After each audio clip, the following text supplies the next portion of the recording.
ගෝලීය දේශපාලනය තුළ කතා හදන කතා මවන ඇමරිකා එක්සත් ජනපදය මේ පෘථිවී ඉතිහාසය තුළ ප්‍රබල සංග්‍රාමයන් දෙකක් වන 1914 සිට 1918 දක්වා ව්‍යාප්ත වූ පළමු ලෝක මහා සංග්‍රාමයටත් 1939 සිට 1945 දක්වා ව්‍යාප්ත වූ දෙවන ලෝක මහා සංග්‍රාමයටත් ඇමරිකා එක්සත් ජනපදය කියන රාජ්‍ය සම්බන්ධ වුණේ කොහොමද?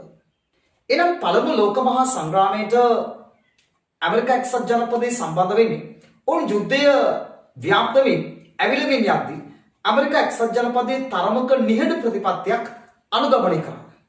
ඔවුන් යුද්ධය තුළ තමාගේ අවි ටික තමාගේ ඖෂධ ටික අලෙවි කරමින් යුද්ධයේ විශාල දරස්කන්ධයක් උපයවුවා. නමුත් පළමු ලෝක මහා සංග්‍රාමය සඳහා ඇමරිකා එක්සත් ජනපදයේ සම්බන්ධ වෙන්නේ ඇමරිකා එක්සත් ජනපදයේ සතුව තිබූ ලුසිටානියා කියන මගී නෞකාව ජර්මන් සබ්මැරින් ප්‍රහාර විසින් විනාශයට පත් වෙනවා.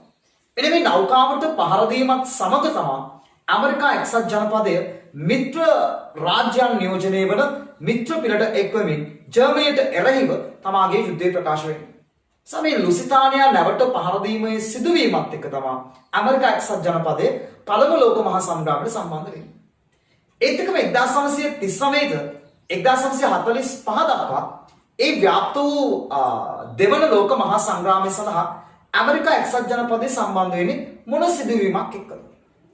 එහෙනම් 1941 නොවැම්බර් 7 වෙනිදා ජපානය විසින් පර්ල් වරායේ නාවික කඳවුරට ඇමරිකානු නාවික කඳවුරට පහර දීමත් සමග අන්න ඇමරිකා එක්සත් ජනපදයේ එවකට ජනාධිපතිවරයා වූ ෆ්‍රැන්ක්ලින් රූස්වෙල්ට් කියන ජනාධිපතිවරයා ජපානයට එරෙහිව යුද්ධය ප්‍රකාශ කරනවා.